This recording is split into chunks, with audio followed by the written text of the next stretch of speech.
Hey everybody, welcome to Pealed Back's LiveCast Conversations With. As always, I'm your host, Gene the Coactive Coach, and this is episode 83 with Allison Ramchuk. As the CEO of the KGH Foundation, Allie is known as a compassionate and transformational leader who dreams big, deeply values people, and inspires action through thoughtful process, collaboration, and continuous learning. Having spent almost 20 years working professionally and volunteering in the social sector, Allie acknowledges her privilege of working for some amazing not-for-profits on all levels, affording her invaluable knowledge and experience that has contributed to much of her success today. Allie, thank you so much for being on the show today, and those words cannot do you justice. Hi, Gene. It's an honor to be here, and I think you've summarized things pretty well. I mean, we're here to talk about sort of me as a leader, but Yeah. I'm sure there's lots of other things I'll share with you as we have our conversation. I guarantee it, especially with that wealth of information and experience, there's going to be all kinds of gems that shake out from this. And that's kind of the beauty of the show, like I was sharing before we got started, is it's all about sharing those bumps and those triumphs, those places where people, like, as leaders, be like, we all go through things that kind of make us go, what are we doing? Why are we doing this? Should it be so hard? Are we alone? And the power here, having conversations with leaders like you, is to let everyone else, you're not alone. So tell us a little bit about how you got started on your leadership journey. Where did it all get started for you? Oh boy, I think I've been on this journey my entire life. I mean, I can't speak for other people who are in leadership positions. I think we're all leaders. I mean, there's that Yeah. old argument: are leaders born or are they made? And I think it's both. And so personally have been on a journey of just self-discovery since I sort of had the awareness to think that way or Yeah. to approach my life that way. And when it comes to the role that I'm in now, and really discovering that I had this amazing opportunity to serve using some of the things we talked about before we went live, I would say that really came into my mind's eye in the last 5 years. I just was drawn to connecting with people and connecting to Mm. opportunities and community. And I saw when I really just went into it with kind of my whole heart and fearlessly, that the results were pretty incredible. It was by no means easy, but I just started to follow this path. It was this like yellow Yeah. brick road that just kind of started to show itself in front of me, and hard work, Yeah. opportunities, amazing people. I found myself in this seat, and it's only been 3 months. So in this particular leadership, Yeah. and so I'm still getting. I don't even know if comfortable is the right word, but I'm still feeling the seat out. Well, I think from hearing from what I'm picking up from you already is there's a component of you're constantly always looking to improve. So maybe that comfortability is always just a little bit elusive if that's from where it's going. And I loved your metaphor of the yellow brick road kind of like laying as you were taking the steps. What was it like? And like, was there like a pivotal moment 5 years ago when you're like, you know what? It's okay to kind of be uncomfortable and do this self-awareness and this exploration within leadership and being part of like the nonprofit sectors and communities. hmm I think I've always had a degree of discomfort in my work, not because I'm not sort of doing the right things or focused on, I mean, the right projects, but I'm constantly pushing beyond my edge. Yes, It's just kind of how I'm wired. And I just love as it. I get comfortable, I go and I look for something else that I can learn or I can put into the mix. And then I find myself once again sort of at the base of one of my favorite metaphors is like a mountain, a hiking trail. So like just as I Yeah. get somewhere and I'm like, okay, I've arrived and this feels good. I then say, well, why don't we keep moving forward? But Ooh. I would say at the Hospital Foundation, KGH Foundation, where I am now, I it was just, again, it was a lifetime of preparation and readiness without even really realizing what I was getting ready for,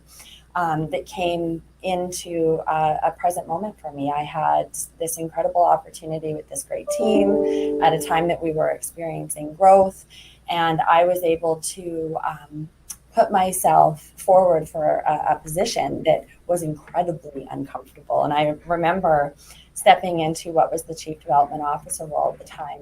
And every day I came to work, I was like, I'm so uncomfortable. It was like this change in how I saw myself, how I, seen with my team, how I needed to sort of shift my focus and re-understand my relationships. And I went home one night, and I'm a big Brene Brown fan.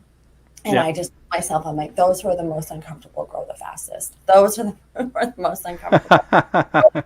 And that became like a mantra for me. It's like, it's okay to be uncomfortable. So like unwinding that a little bit, there's a lot in there. It's like, was there a point that you're like, okay, it's time to embrace those who are uncomfortable grow the fastest? Was there like a tipping point where you're like, man, I don't know if I want to keep being in uncomfortability, going, actually, I love uncomfortability because this is where the biggest rewards are. Mm-hmm. And, it's not that it's a race that we have to grow fast, but reflection is such a beautiful thing. So in my experience, I can't speak for others, but whenever I look back at any experience I had through my life where I had a lot of discomfort and, my mind is racing and I'm, wondering what the right decision is. Is this where I want to stay? Should have I done this? Fast forward, it typically makes sense.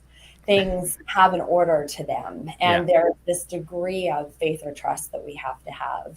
So I would say for me, it was about 5 years ago that I started to develop a new relationship with discomfort, a relationship that I hadn't had previously, that I would really resist.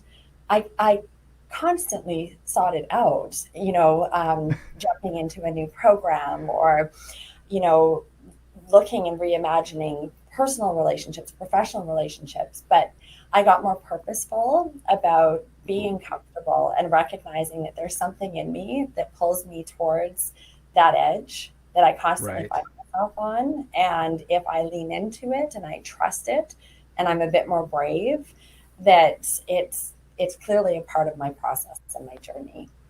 Right. So you have this like inner draw to that edge, and then sounds like about 5 before the old thing would be like, oh, push back against it and be like, this is scary. How did I get myself here?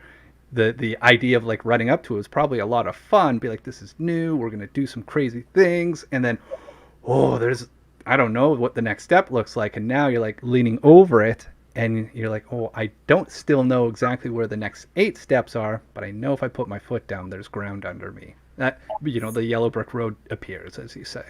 Perfect. Yes.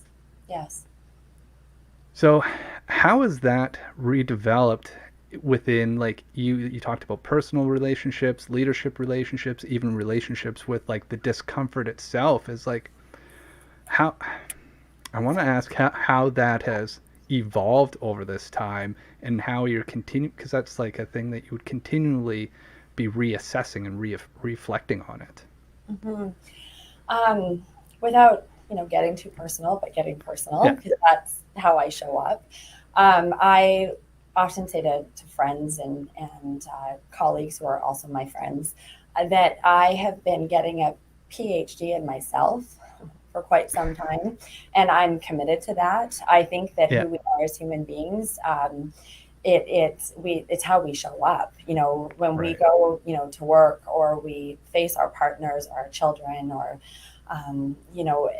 whatever it is that we're doing in our lives, that we show up as who we are. So if we are, not okay with something in ourselves, whatever that may be, that's going to translate in some form or shape in our workplace and in our relationships.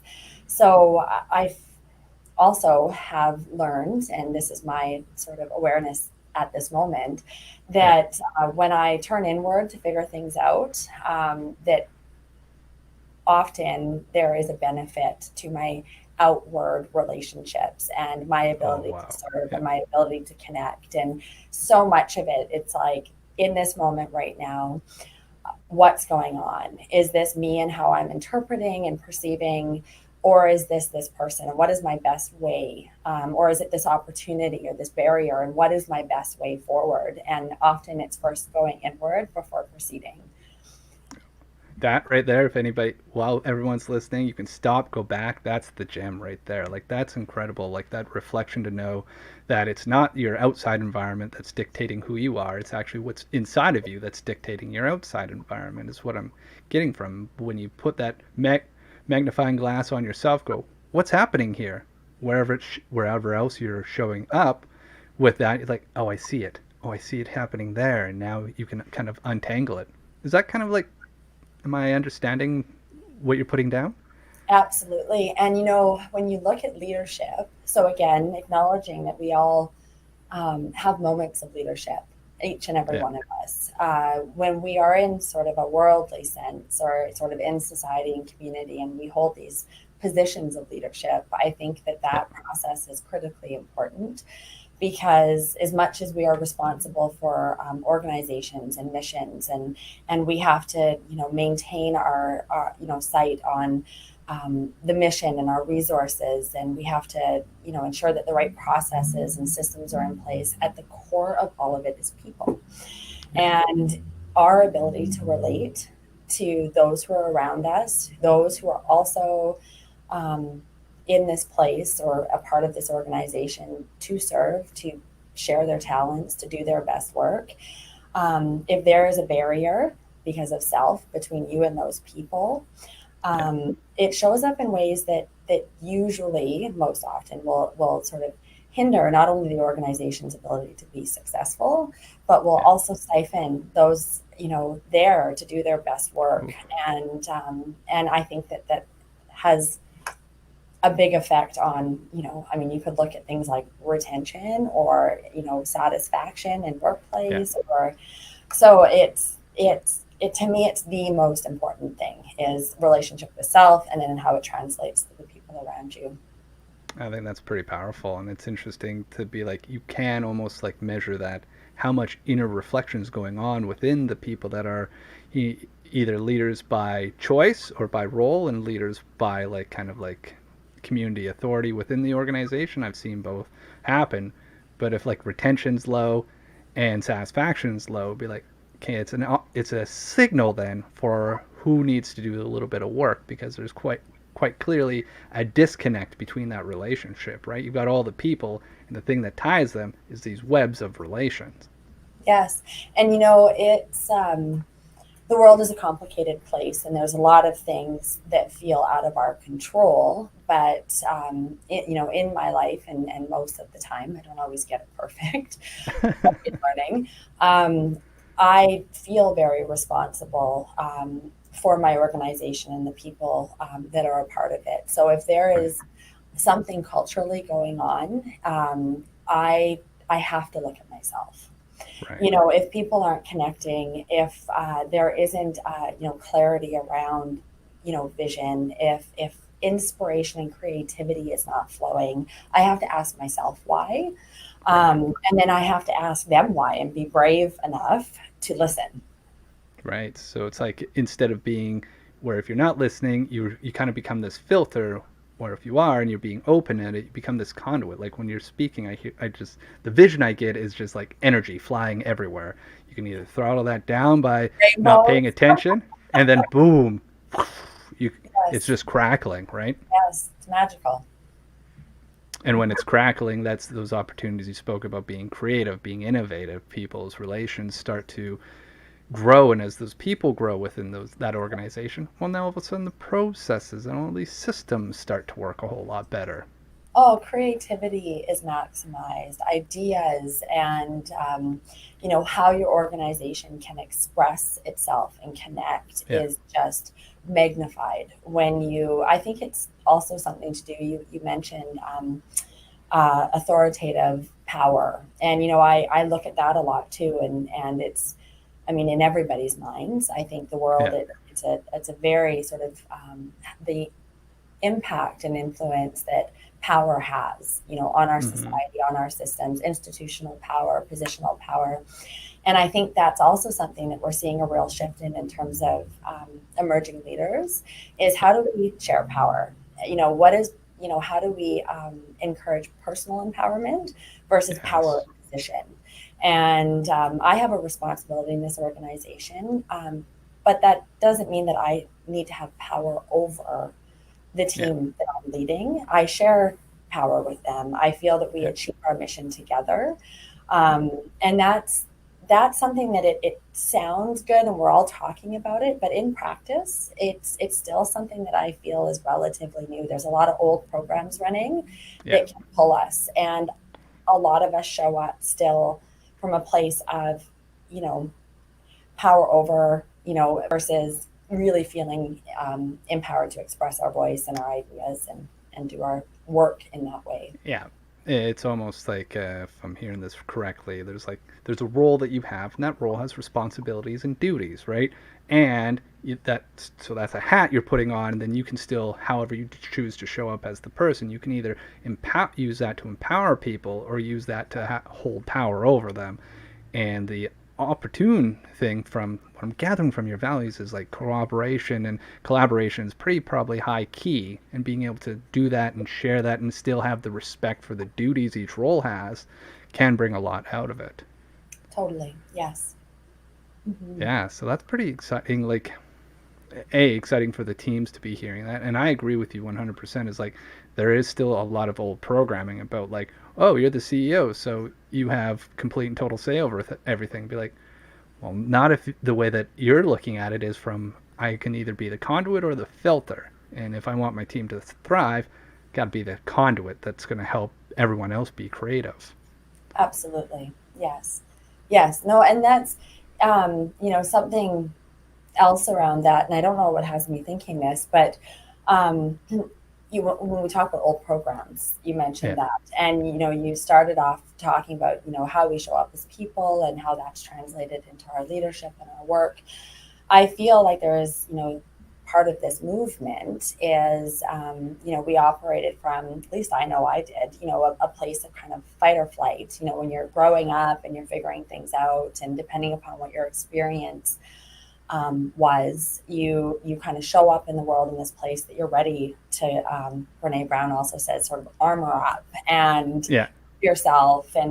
And we were shown that, having power has certain rewards, or to be effective, you had to be a certain way. Like, I don't look at any generation of leader, for the most part, I like to believe that people are doing their best and sort of criticize them. It was sort of what was the popular method, but we're learning better and we're knowing better. And in my own journey, that shift into a place of becoming aware and, starting to do some sort of healing and checking in, I've translated that also over to my organization and my team. So giving us space and time to acknowledge sort of the different assumptions and biases that exist. And, for people, it's one thing to say, we're a great team, show up, feel safe, share your ideas, and then go back to work. But you actually have to be really mindful about introducing that, sometimes almost daily, around the table when you're having conversations, so that you can shift into a place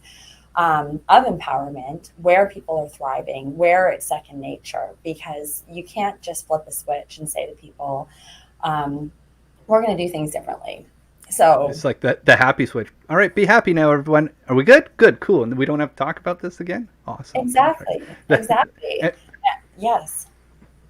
Right, like, so there is a bit of a humor in that, and I think the value that it comes from it is like, there's like an old like saying, I got to keep saying this till I'm blue in the face, but like when you're making organizational changes and like personal like reflection and development changes, is like you being the leader, like that's what makes you the leader to those people, by being like, I'm going to stand out here. I'm in my discomfort. I'm going to keep inviting you all to this discomfort because there's things that need to be talked about. I think it's Tony Robbins talks about, you can either be a human being or a human doing, right? So, and we get a lot further now by realizing if we address the human being, we can get a whole lot more doing like out of it. Like if they're productive and they have purpose and they actually are excited to put their feet on the ground in the morning, be like, that person's going to work their face off because they have some heart behind it versus I got to go trade my hours for some money. Cool. Then I'm out. Mm-hmm. Yeah, no, I think we all, I like to believe that most people show up and are doing their best. Yeah. And your best looks different every day because we are Yes. human beings and we've Yeah. got different things going on. And in addition to what we have going on in our own worlds, we are living in a world that there is a lot happening. You know, we've come out of Yeah. the pandemic. We're coming out of or shifting. I'm not quite Yeah. sure what's happening anymore, but things are changing. You know, we are facing, conflict and war in countries. There's uncertainty. So there's these big, huge things that for most of us in our day-to-day lives, we don't even know how to have control. We're raising families, we're going through relationships, we have our own traumas, baggage, all of these things. And then we show up at work.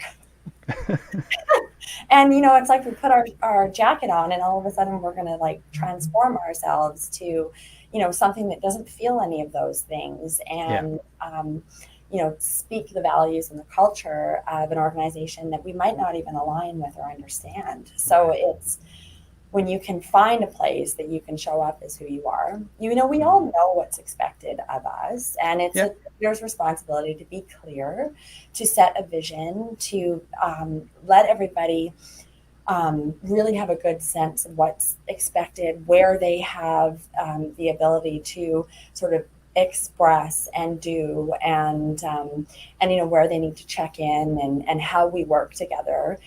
If you can do that, then people can be courageous and they can ebb and flow as their life unfolds in front of them. And, this is very anecdotal. I don't have any research on this, but I bet if you backed out and you looked at, productivity and creativity and what an organization is able to achieve when people feel supported to do their best work and to express themselves most fully, it's going to be those types of successes where it's like, wow, we keep seeing this great thing that this particular company or organization is doing, or, they're out in community and it's like they're walking and living the brand and the values without even trying. And there's not much, more you could ask for as a leader than to have, a team that is truly committed. They're not on and off. It's just woven who they are, the work that they're doing. Yeah, that's pretty powerful right there. The fact that it's not on and off, that this becomes just like part of their woven narrative then about it. Be like, well, we get to go do great things. We get to be with great people. This is a great win. And add on to two pieces that I liked that you talked about is like your best is fluid, right? So today, my best is what it was today. Can I live to that best of that experience and have that acceptance and that reflection going, maybe tomorrow my best might be higher, might be lower, but it will still, if I can choose to play to my best within that, that gives a lot of grace, I think, to people as well to have that. Can you imagine? Well, it sounds like people can imagine that, but like even 10 years ago, like walking in a leader holding that grace for you to be like, hey, are you all right? What's going on? Versus your KPIs are down. You didn't do enough calls today. I know. Like we're checking in, how are you as a person? And I know that, advice is a beautiful thing. Another thing I've learned is always to ask before you offer advice, because we're very quick to give it. I've been offered lots of advice, in many parts of my life and in the leadership role. And it's really interesting to me what different individuals feel that they need to do in order to show up and be effective. And I have witnessed that there, a lot of, probably older generation leaders sort of say, like, this is who I am in my personal life, but that has to stay there. And this is who I am at work so that I can be effective. And the big one, that leadership is lonely. It's lonely at the top. And I challenge that.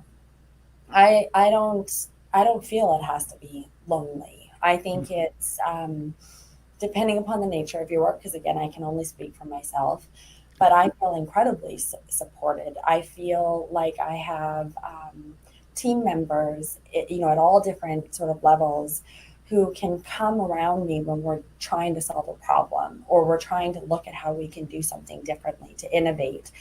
None of that has to be done on my own. And I might have some unique challenges that are not necessarily faced by or in the same way by members of my direct team, but I have a community of incredible people who are supportive, and I can reach out to them. So I hope that we start to change that a little bit, that idea of, it's lonely at the top. Doesn't need to be. At least well, like in your case as well, I imagine like there's a board that you report to and stuff as well, and then you have people that report back to you, and it kind of sounds like you've got maybe co-peers that can come in and support where needed. Was there ever a point when that idea of like being at the top, it doesn't need to be a lonely game, like kind of like really stood out for you? I'm still living that. I've grown into a leadership position. I do think that I have natural sort of leadership ability, or it's kind of how I rise in a group.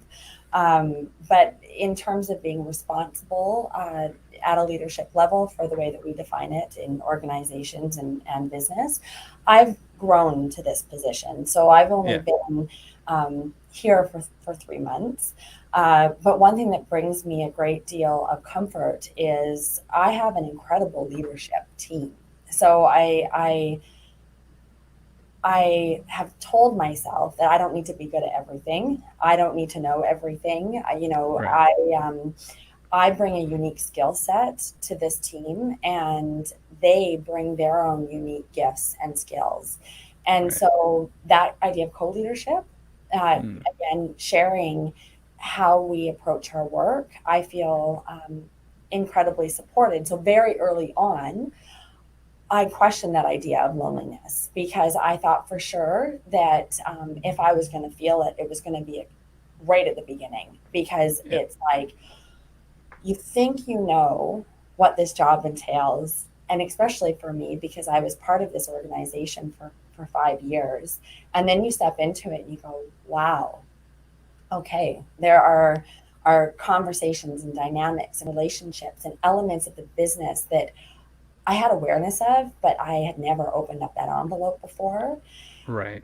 So I would for sure have felt a sense of loneliness or overwhelm, I think, right away. But right away, I felt definitely overwhelmed. But I felt incredibly supported by my team and by people in the community and people I've worked with. Like, it's been an incredible, a gift, really. Yeah. Well, I think that overwhelm piece ties back to your disposition of like leading over your edge, right? Like that is like a sense of overwhelm. There is new things to explore, new ways of going about it. And I think from a leadership perspective, maybe the old conversations were like, oh, I can't let people know what's going on. And there are some decisions that have a certain amount of like transparency timing to it. But it sounds like you're able to find the right supports to be at those levels to help get through those times, which is critical. Like, do you have like any like masterminds or groups or things that you are part of outside of like the work structure that have helped that with you? Mm-hmm. I don't have a mastermind group yet, but I kind of like that. That sounds really great. I have circles, many circles, and I love surrounding myself with a lot of different types of people and different communities. So I wouldn't say that I just have sort of one space that I go to and I sort of seek to express and or vent or whatever that might be. So I do. I think on the people that are in my life, and I have people I can go to depending upon what it is I'm trying to work through or understand or what I'm challenged with. And I have all of us, days too, where all of the great teachings that I journal about and I try to live my life by sometimes just disappear. And I find myself in a loop of feeling really, really stuck. And so I have people that will help call me out on that. So my relationships for me, Jean, have been everything. And relationships that naturally are loving and supportive, but also relationships that have been challenging and hard.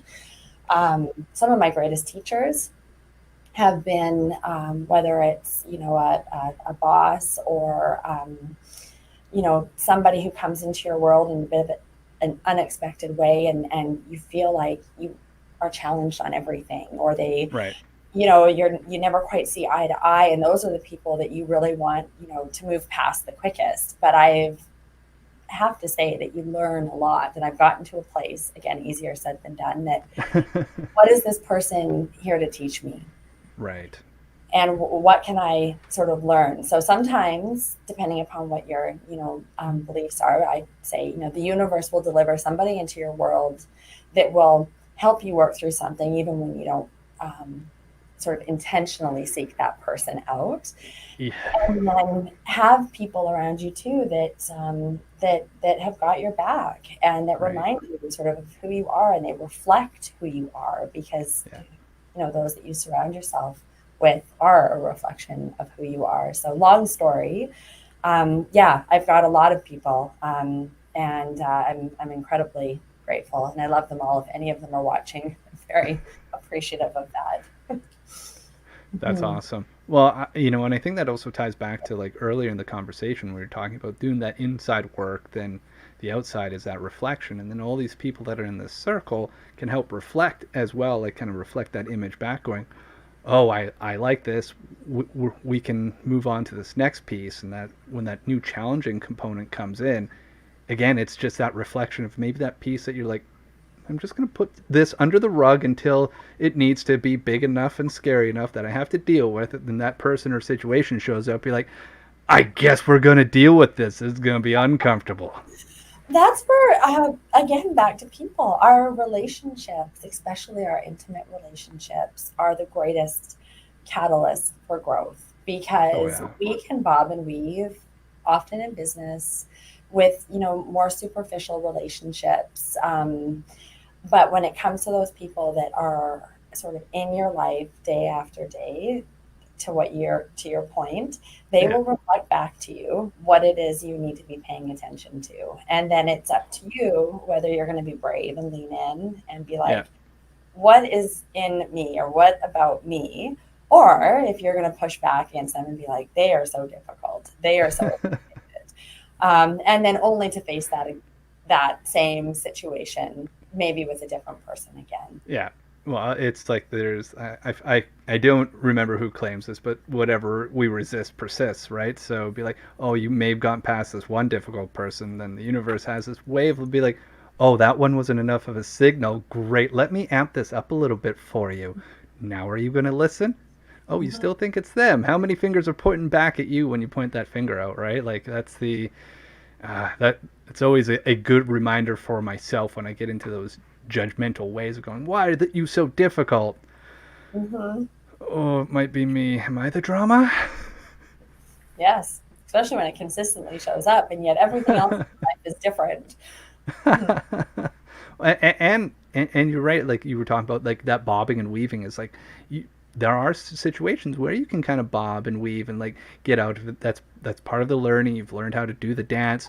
And sometimes you just have to stick it out and deal with whatever it is, right? Like if fight's the metaphor for people, cool. If it's dancing, whatever it is, but like that stuff will demand to be faced at some point. The toll is always paid. It is. And, I think it's so important to face those things, because in my own experience, when you start to sort through that noise, I guess, is when you're able to clear a path for what is a more truthful expression of who you are. Oh. And then in that, whether it's work or connection or sort of living with purpose and in service, that comes a lot more freely and easily. So it's important work. And that's where, again, I have not always, but it's like lean in. And it's hard every single time. But it's like lean in, because the rewards are huge, like personally. And then if you layer that to, your business, your organization, whatever it is, it's you'll win every time by doing sort of the hard stuff. And I feel like 100%. We hear that they've got like 8,000 thought leaders that say these things, but we have to hear it that many times to actually do it sometimes. Well, it's the hard stuff is like that usually kicks in our fight or flight, and most of the times it's like I'm out or I'm fighting the wrong things, right? When you can like slow down, what is like some of like your tips to somebody? Be like, yes, it's like you got to face the hard things. What is like a couple like ideas that you use to step into that hard stuff and go, oh, I see it. All right, let's do this. So I've got, again, it comes down to personal practice. I believe very much in the benefit of meditation, whether that be guided, if it's walking, hiking in nature, if it's, whatever your meditation is, it's that place that you can go and you can have a little space from sort of what you're living and what you're experiencing. And I journal too. So the combination of those two things, my practice right now is I call it out. And I call it out and I try to call it out by name. So it's like this thing. So whatever it is, what are you? Why are you there? What is it? Like, it's speaking to your fear and pulling it out into the open and then calling on it and trying not to hide from it or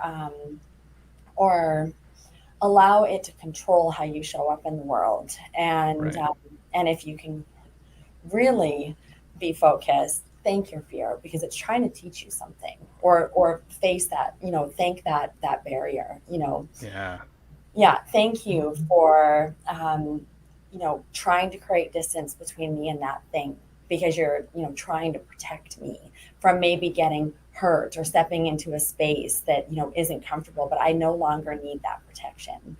And I've done it with my team where we will come together a couple times a year. I mean, we come together all the time, but in a way that is less about our day-to-day work and it's more about us as people. And one of the first things we'll do in our circle is, we establish a safe space, we acknowledge the land that we're on, and then we talk about calling our fear out. So we put on the table what it is that creates stress, anxiety, difficulty for us in our work and how we connect to each other. And just by saying it out loud, half of the effect it has on you disappears. And so that's my current practice, is call it out.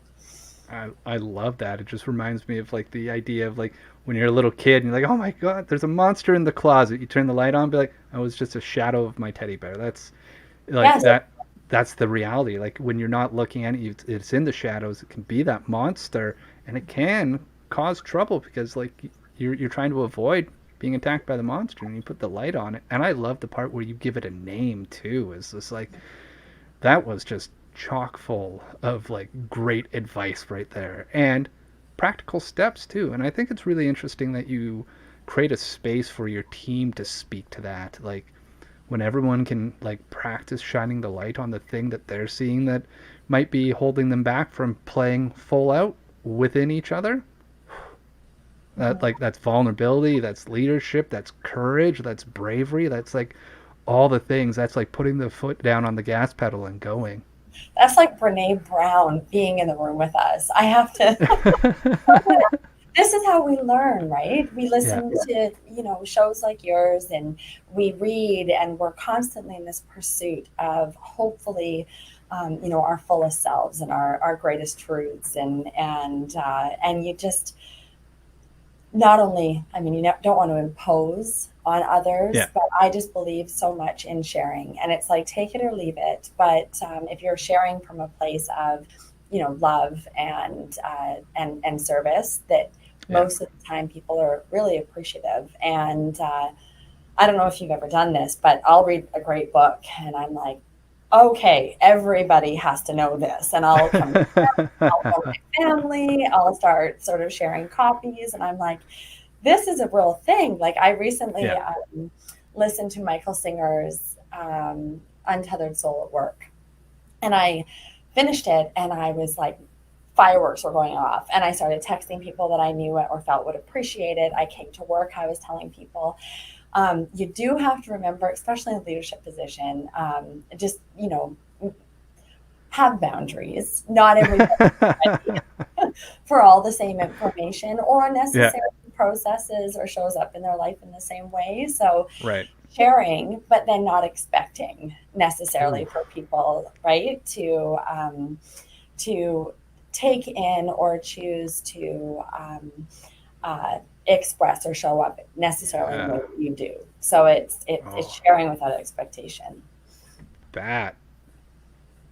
Yeah, you know how at the earlier part you were like nervous about this, but like you've just dropped so much information. I love the idea of like sharing without the expectation, because it's like the old phrase, sharing is caring. Be like, you're excited about this is something that meant something to you, and you're sharing it and going, you can read it or listen to it all you want, but I still like loved it, and if this inspires you, awesome. And you can still just keep on moving on. Like that's incredible. I love that piece.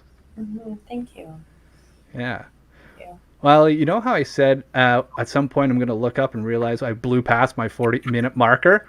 We blew past the 40-minute marker just like we do all the time here. So I want to be respectful of your time. You are a very busy lady with lots on your plate. Is there any shout-outs you'd like to give before we kind of wrap up and get into the last question? Oh my goodness. A huge shout out to my amazing team. I love them, and I'm grateful every day when I come into the office that I get to work with such an incredible crew. My board is amazing. My family, my friends. Every relationship, every person that I have had the privilege of connecting with, I thank you, because all of it, I feel, has sort of made me who I am today. And I feel that the opportunities I have now are a direct reflection of that. And a huge thank you to you, Jean. Awesome. I think this is a neat forum, and I know it's a thing because I watch podcasts all the time, but being on one is very new, and I was incredibly nervous. But being able to show up and have a conversation like this, it really reflects the truest part of me. I'm much more comfortable and much more who I am when I can express in this format, more so than a one-sided presentation. So thank you for that. Oh, very welcome, and just thank you for taking the step to lean into the discomfort to be here today. There was a lot of great gems in here. There's going to be lots of good things to be clipped out of it for sure. So before we wrap up, I got the one question I ask everybody. We're going to hop in my time machine. We're going back 10 years. When we kick open the door, you get to give yourself one piece of advice. What would that be, Allie? Oh, it's so many things, but first thing that pops in, and the biggest thing is, Allie, be brave, lean in, and trust the process. And you're going to be okay. I love it. Lean in, be brave. I think we can all take a little page out of that, especially in these times. So, Allie, thank you so much for being on the show today. I really appreciate it. This was a great conversation. And to everybody else, thanks for watching, and tune in next Wednesday for episode 84. Until then, this is LiveCast Conversations With. I'm your host, Gene. We'll see you next Wednesday. See ya, everybody.